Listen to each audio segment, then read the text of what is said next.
За дараагийн бас нэг чухал юм шүүмжлэгдэхээс айж ил байдлаас нуугдах. Энэ яг түрүүчийн юмтай маш ойрхон байгаа байхгүй. Маш олон хүмүүс зүгээр ердийн бид нар хүртэл шүүмжлэгдэхээс их аагаад байгаа байхгүй. Бид нар ердийн одоо бүр суперстар, селебритинууд биш юм гэх юм. Зөв бид нар шүүмжлэгдэхээс их айж ил байдлаас одоо ил тод байдал гэ Монголд нэхэд байгаа шүү дээ. Бид нар одоо юмыг илэн далангүй ерөөсөй байж чаддгүй, ярьж чаддгүй. Тэр сэтгэл зүйтэй. Тэгээ дандаа би буруу ийдсэн байвал яхан хүмүүс намайг тэгж бодвол яхан хүмүүс намайг тэгээд ойлгох чинь гэж бодоод хийж ярьж байгаа бүтээж байгаа ажлаа илэн талангүй ярилцаж чаддаггүй тэр сэтгэлгээний тийм том зовир байгаа хгүй сэтгэлгээний ядуур л байгаа. Ядуу сэтгэлгээний шинж амжил ерөөсөө шүүмжлээс их хайдаг. Шүүмшүүлж болохгүй гэж бодоод байгаа юм уу? Тэгээ бусдаас өөр байгаад байна гэдгийг өөрөө хүлийн зөвшөөрч чадахгүй байгаа байхгүй. Тэгээ өөр хүмүүст би их таалагдах ёстой гэдгээс гадна өөр хүмүүс намайг тийм гэд хэлжүүл би хамгийн мундаг нь байх ёстой. Төгсгөлдөг нь байх ёстой. Шүүмжлэхээс айж байгаа хүмүүс яадаг вэ гэхээр тэр шүүмжлэгдэхээс айж байгаа шин чанар нь тэр хүнийг бүр их доошоо хийгээд байгаа байхгүй тий. Маш олон хүмүүс ихтгэл тавихаас их байна. Төмний өмнө гарахаас байна. Юм ярихаас байна. Сошиал дээр лайв хийхээс байна. Коммент хийхээс байна. Тэртэл одоо миний энэ лайв хийж байгаа юмны доор юм бичгээсээ айгаад байгаа байхгүй. Ягаад гэвэл шүүмжлэгдэхээс за чи тэгээ биччихлээ гэд найз чи одоо тэрийг дүүцсэн юм уу ингэсэн юм уу тэгсэн юм уу гэ нэг найз нь ч юм уу хэлэх юм бол тэгчих болов гэж бодоод ил гарахаасаа айгаад байгаа байхгүй. Маш олон хүмүүс хуурамч хит хитэн профайлтай байдаг. Та нар мэднэ те сошиал медиа дээр маш олон хүмүүс хуурамч профайлтай байдаг. Яагаад байдаг вэ гэхээр шүүмжлэгдэхээс айгаад өөр хуурамч профайлууд нэгээ тэр нь ерөөсөө өөрийнх нь зураг биш янз бүрийн зураг наацсан. Дээр би нэг зарим хүмүүс миний охины хүртэл зургийг миний сошиал медиа дээрээс миний охины хүртэл зургийг өөрийнхөө профайл дээрээ тавьчихсан нааж байгаа байхгүй.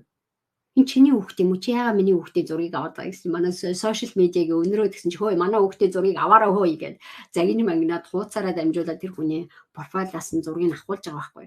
Гэтэ эсрэг утгаараа яг бид нар ийм байгаа. Шүүмжлэгдэхээс айгаад өөрийгөө хөөрхөн гэж бодоод өөрийгөө сайхан гэж бодоод өөрийнхөө байгаагаараа хүлээн зөвшөөрдөгөө за би тийм чи би хөвшин юм чи би одоо би таргалцсан байгаа надад гоё зураг байхгүй байгаа юм чи гэдэг чинь доор хаж сошиал медиагийнхаа зургийг хүртэл тавихгүй нэрийг хүртэл сольж байгаа байхгүй. Би сая юуны клуб дээр хүмүүсийн урилгыг харж байгаа байхгүй. Хүмүүс юу гэж яана гэхээр нэр нь хуурамч байгаа байхгүй. Дандаа маш олон хүмүүс одоо юун дээр клуб хаус дээр хүмүүсийн нэрнүүд хоч мочоор л явж байгаа байхгүй. Жинхэнэ нэрээр юусоо биш. Жинхэнэ нэрээрээ өөрийнхөө илэрхийлэхгүй байгаа байхгүй. Тэгээ эдгээр яаж юм дандаа шүүмжлэгдэхээс аваад. Би тэр гэдэг нэртэй хүн намайг мэдээд ойгоод харчуул яана. Нэрээ юусоо тавьдаггүй.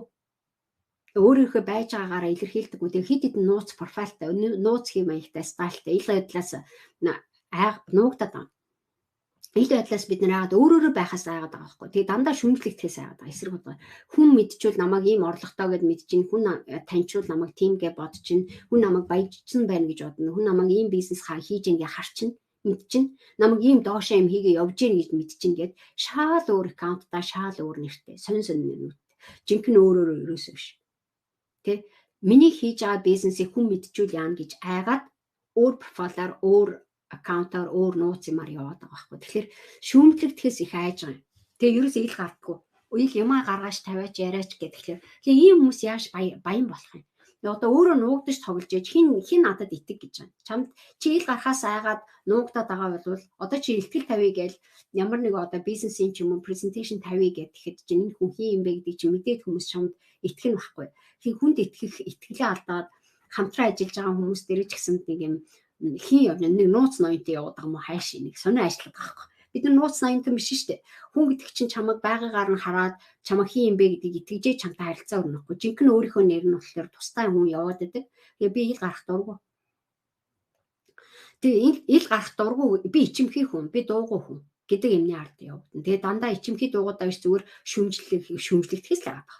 Шүүмжлэхээс айгаад яваад байгаа. Тэг хүмүүс чамайг одоо доромжилж гин үү одоо хүмүүс чамайг юу гэж хэлэх үү гэдэг дээр их утга учир өгöd байгаа байхгүй сошиал дээр ч юм уу. Би одоо саяхан нэг юуны подкастыг ингээд сонсоод явж байгаа чинь бидний их санаа зовж байгаа хүмүүс чамайг юу гэж хэлж байна. Хүмүүс чамайг юу гэж шүүмжлэх үү? Хүмүүс чамайг шүүмжлэв чи юу гэж ярих уу? Гэдэг их чухал том асуудал байгаа юм шиг байхгүй. Яг хүмүүс намайг юу гэж бодох нь тэр хүний асуудал ш. Яагаад би тэр санаа зовх хэвээр. эсрэг утгаараа бид нар шүүмжлэгдхээс их айж, ил байдлаас их нуугдаж, ингээд ил таалт олон янзын жүжиг тоглоо, ментал гейм тоглоод байгаа мó, яах гээд байгаа хэнийг чамайг тааж амьдрах гэж бодоод байгаа. Өөрөө илэн далангуу өөрийнхөө үзэл бодлоо илэрхийлдэг.